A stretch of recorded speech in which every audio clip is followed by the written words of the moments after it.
So this came. Super tired. These are my new Alchemy S-30s. Gonna open them up, probably take them out today for a little holiday dive and see how they go. Got it with the fin bag. Here they are. Super light. Wow, I wasn't expecting how light they are. With the 250-foot pocket, I do wear my fins for a pretty long time, and then these are the medium hard stiffness. I've been using medium hard fins. I'm just at the point where I need a little bit more propulsion. I'm a pretty big guy. I'm over 6 feet tall, 205 to 215 pounds on any given day, so yeah, it made sense to test out some stronger propulsion, but these feel really nice. I also like the shape, and I got the blue color, but yeah, let's go test them out. And I did get them with the diving insoles. Wasn't sure if I needed them, but I do tend to wear my fins for a really long time, like 5 to 8 hour dives, sometimes longer, so if it helps with comfort, not having foot cramps and arching, I am here for it. They're cheap, they're like $6. I got the fin bag. I'm trying to keep my stuff a little bit nicer, not beat it up, and I spent enough on these that I would like to keep them as nice as possible for as long as possible. And here is how they look in the water. Super light, great flex, I love how they feel. This dive, I was taking out one of my buddies who's been asking to go spearfishing for a really long time. Finally, we were able to get our schedules to match up, and the conditions weren't perfect. It was fairly flat, but as you can see, Viz was okay. Wasn't great, wasn't terrible, testing out new fins. Lined up on that kala and was able to take an easy shot. One of my buddies really likes these, and I like to bag a couple for him whenever I can.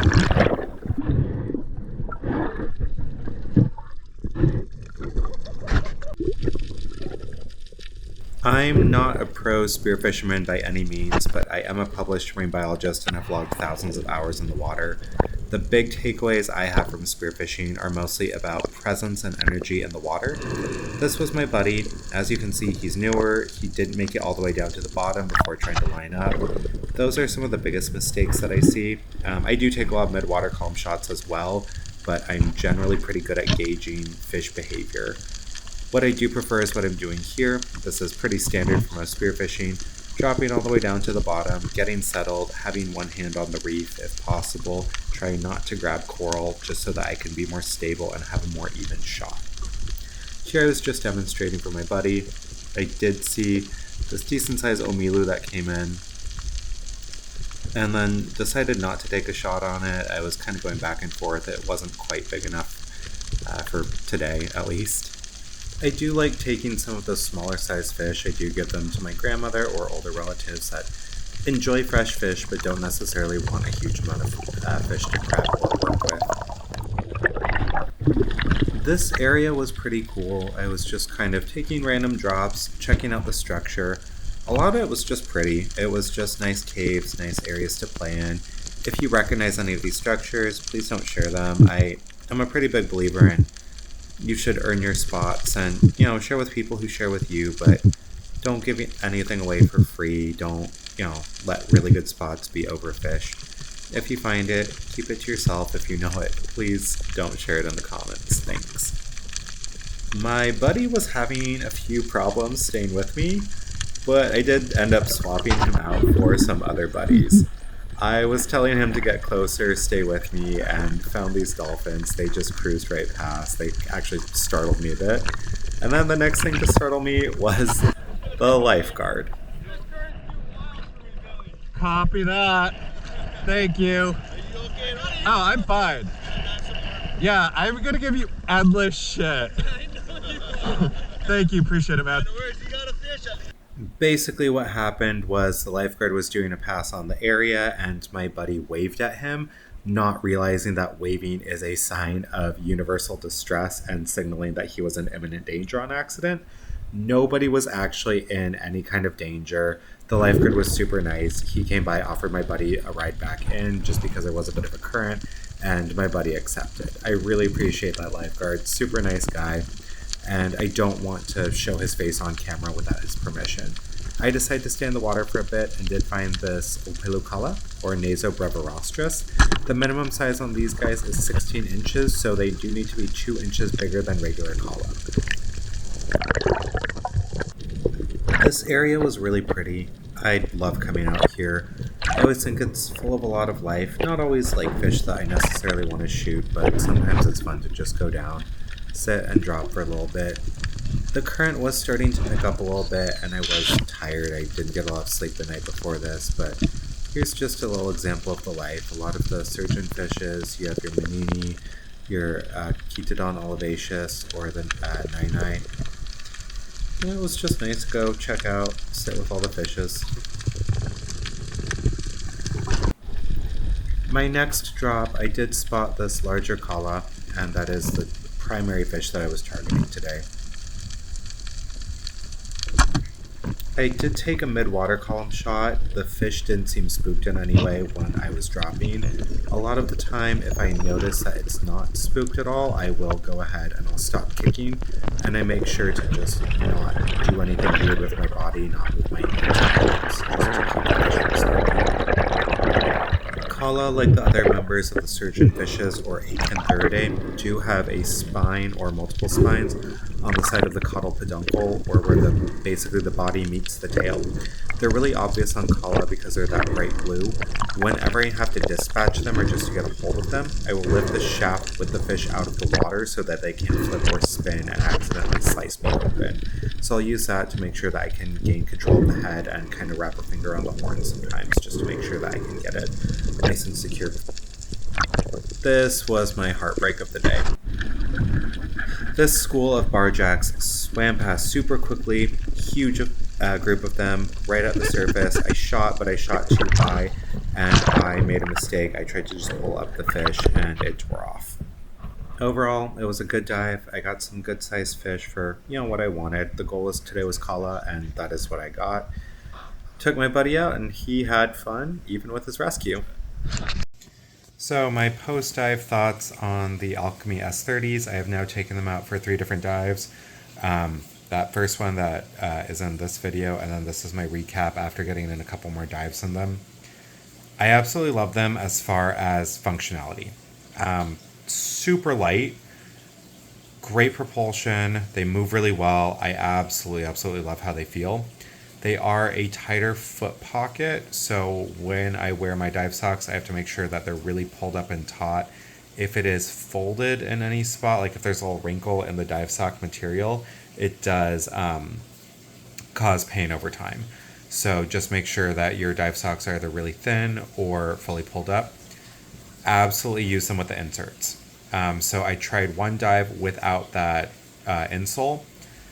It doesn't hurt or anything, but you can tell that there's added pressure on like the arch of your foot underneath it.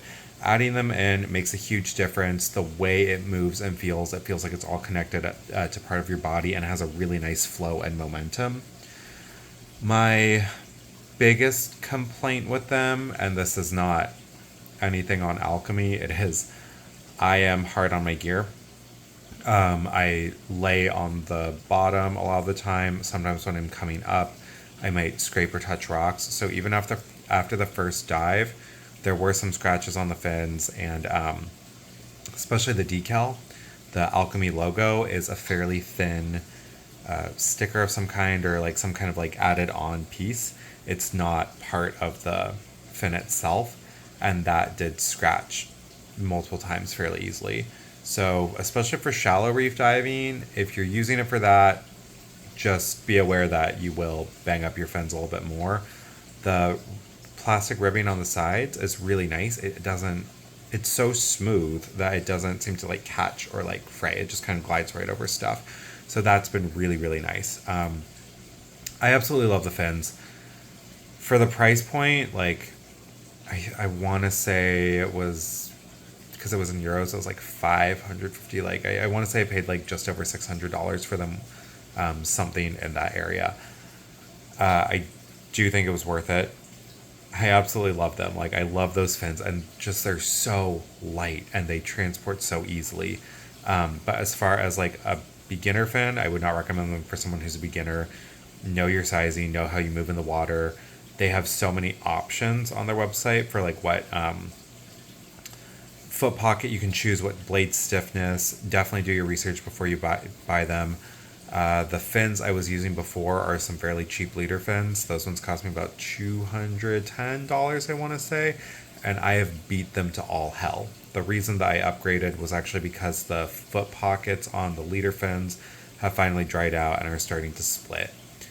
The difference between the two is really significant. Just the way they flow, the way they fit. The Alchemies are way better, but the leader fins are a good starting fin. You can log tons of hours on them. You can beat them up and not feel bad because the pieces are so easily replaceable. Like you can get new foot pockets, you can get new clips, but the Alchemies are just like, I love them. I absolutely love that fin. I definitely recommend them, especially the S-30. Everything about it just feels really nice, and the way you move is so clean and connected. And I do notice that fishes don't spook as much with those as they did in my leader fins. That could just be the color. It is a darker color. My leader fins are blue and white. These are black and blue. Part of it, though, may be the motion. There's not much of a delay. You can't wear them without socks, though, while spearfishing, just from what I've noticed. If you don't wear a sock while you're diving in them, your foot squeaks. Like I found this out because I took off one of my dive socks when it was wrinkled and it was hurting my one of my feet, my left foot. So I took off that sock, and it made a squeaking noise every time I dropped. And I did notice that the fishes were responding to the sound every time I would kick with that one foot, not the right foot, but like that left foot, the sock I'd taken off. Every time I'd make that kick, that squeaking between foot and rubber did spook them. So definitely recommend wearing them with a thin dive sock with the insert. It makes a huge difference. But yeah, absolutely love them. I really want the Alchemy Auroras because I am vain and they are pretty, but they were just outside my price point. So that'll be for the next one. But yes, I absolutely adore the fins, and it was a good first fishing result from them. But yeah, those are my thoughts on Alchemies, and it was overall a good experience with that dive that I just showed, and then the next couple that you guys will see coming up. Have a good one, everyone.